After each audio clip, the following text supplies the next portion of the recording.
नमस्कार, आप देख रहे हैं न्यूज़ वन इंडिया। मैं हूं आपके साथ राजेश कुमार। समाजवादी पार्टी के नेताओं को सनातन संस्कृति और परंपरा से इतनी दिक्कत क्यों है? कभी अखिलेश को मठाधीश और माफिया एक जैसे दिखाई देते हैं, तो अब अफजाल अंसारी को मठों में रहने वाले साधु संत गांजा पीने वाले लगते हैं। इससे पहले भी समाजवादी पार्टी में रहते हुए स्वामी प्रसाद मौर्य पानी पी पी कर सनातन को आए दिन कोसते थे, जिस पर अखिलेश यादव खामोश रहे। सवाल उठता है कि क्या समाजवादी पार्टी सनातन विरोध के जरिए कोई हिडन एजेंडा चला रही है? सवाल यह भी कि क्या एक तबके को खुश करने के लिए बहुसंख्यक समाज की आस्था को ठेस पहुंचाना जरूरी है? इस मुद्दे पे बात होगी, लेकिन पहले आपको एक रिपोर्ट दिखाते हैं। फिर सनातन पर सपा का हमला, छिपा एजेंडा या सियासी मसला? मठाधीश से मठों तक में ताक झांक, सपा की ये कैसी सियासी शुरुआत? समाजवादी पार्टी के नेता सिलसिलेवार तरीके से सनातन के पीछे पड़े हैं। ये कहने में कोई गुरेज नहीं है, क्योंकि जिस तरह से समाजवादी पार्टी के नेताओं के बयान आ रहे हैं, उनसे साफ है कि तुष्टीकरण के लिए उन्हें बहुसंख्यक समाज की आस्था पर भी चोट करने से कोई परहेज नहीं है। ताजा बयान गाजीपुर से सपा सांसद अफजाल अंसारी का सामने आया, जिनके मुताबिक गांजे को वैध कर देना चाहिए, क्योंकि मठों में लोग गांजा फूकते हैं। हम आपसे पूछ सकते हैं, आप बताइए, ये गांजा को हम कहते हैं, क्या आप कानून का दर्जा देके इसे वैध कर दो? लेकिन कानून का इतना बड़ा माखौल क्यों लाते हो? लाखों करोड़ों की संख्या में गांजा पीने वाले लोग खुलेआम गांजा पीते हैं, पूरी महफिल लगा के गांजा पीते हैं, बड़े बड़े धार्मिक आयोजनों में लोग गांजा पीते हैं, उसे भगवान का प्रसाद और बूटी कह करके पीते हैं। तो भगवान का प्रसाद और बूटी है तो अवैध क्यों है भाई?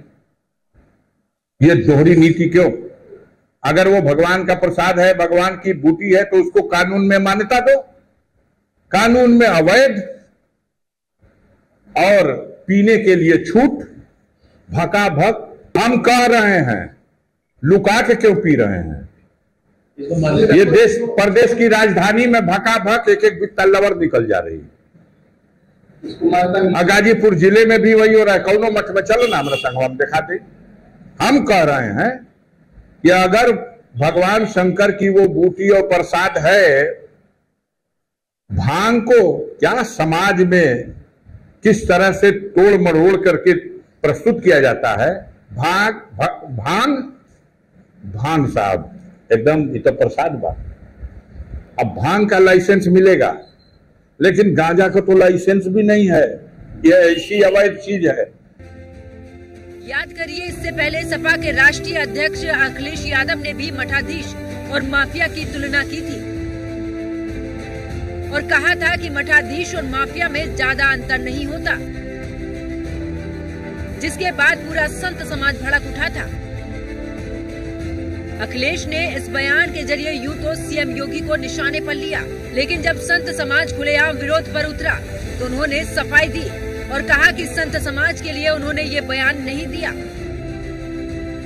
लेकिन अखिलेश के बयान के कुछ वक्त बाद ही अफजाल अंसारी का ये बयान एक बार फिर संतों को आक्रोशित करने के लिए काफी है। अफजाल अंसारी का ये बयान बहुत ही निंदनीय है, जिसमें इन्होंने कहा कि गांजा को वैध घोषित कर दिया जाए, क्योंकि मठों में लोग साधु संत गांजा पीते हैं। भाई, तो मस्जिदों में, मदरसों में कितने गलत काम होते हैं।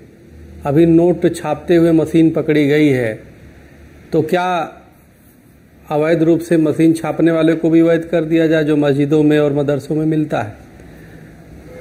और अनेक जो गलत कार्य हो रहे हैं मदरसों से, जिस पे छापे पड़ रहे हैं आए दिन, कभी 47 मिलता है, कभी बम बारूद मिलते हैं, कभी अनेक कुकर्म होते हैं, तो क्या उसको भी वैध कर दिया जाए? इस तरह की बयान एक अफजाल अंसारी जी को बिल्कुल नहीं देना चाहिए था और उनको अपने शब्द वापस लेने चाहिए, माफ़ी मांगना चाहिए। एक फैशन सी हो गई है हमेशा हिंदू सनातन के खिलाफ टिप्पणी करना, मंदिर मठों के खिलाफ टिप्पणी करना, कुंभ तक पे आपने टिप्पणी कर दिया, यह अत्यंत निंदनीय है। और आप एक राजनीतिक व्यक्ति होकर के जिस प्रकार से हिंदू सनातन और मठ मंदिर और कुंभ पे टिप्पणी आपने किया है, अत्यंत निंदनीय है। आपको तत्काल माफ़ी मांगना चाहिए देश से, हिंदुओं से। निश्चित रूप से जिस देश में आप रह रहे हैं वहाँ पे इस तरह के बयान दे रहे हैं बहुसंख्यकों के खिलाफ, ये बहुत ही निंदनीय है।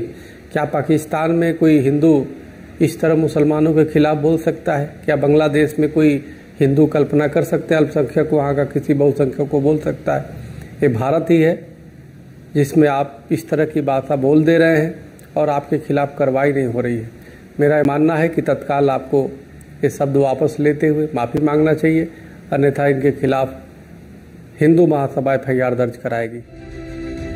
समाजवादी पार्टी की ओर से ये पहली बार नहीं है जब सनातन धर्म को लेकर ओछी टिप्पणियां की गई हो। बीजेपी छोड़कर सपा में जब स्वामी प्रसाद मौर्य शामिल हुए तो उन्होंने विवादित बयानों की छड़ी लगा दी थी। स्वामी प्रसाद मौर्य ने हिंदू देवी देवताओं को लेकर अभद्र टिप्पणी की, जिसके बाद उन्हें प्रमोट करके पार्टी का राष्ट्रीय महासचिव बना दिया गया। स्वामी प्रसाद मौर्य नियमित रूप से सनातन के खिलाफ बोलते रहे। शुरुआत में सपा नेताओं ने इसे मौर्य का निजी बयान कहा, लेकिन शीर्ष नेतृत्व मौर्य के बयान पर लगातार खामोश रहा। सवाल उठता है कि क्या सियासी फायदे के लिए सपा नेता जानबूझकर सनातन को निशाना बना रहे हैं? क्या इसके पीछे तुष्टीकरण की सियासत है या फिर सनातन का अपमान, या फिर ऐसे बयानों पर शीर्ष नेताओं की खामोशी कोई हिडन एजेंडा है?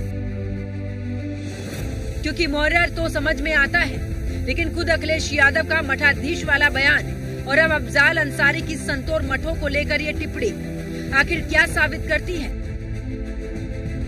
सवाल ये भी बड़ा है कि बहुसंख्यक समाज की आस्था पर चोट करके आखिर कौन सी सियासत साधना चाहती है समाजवादी पार्टी।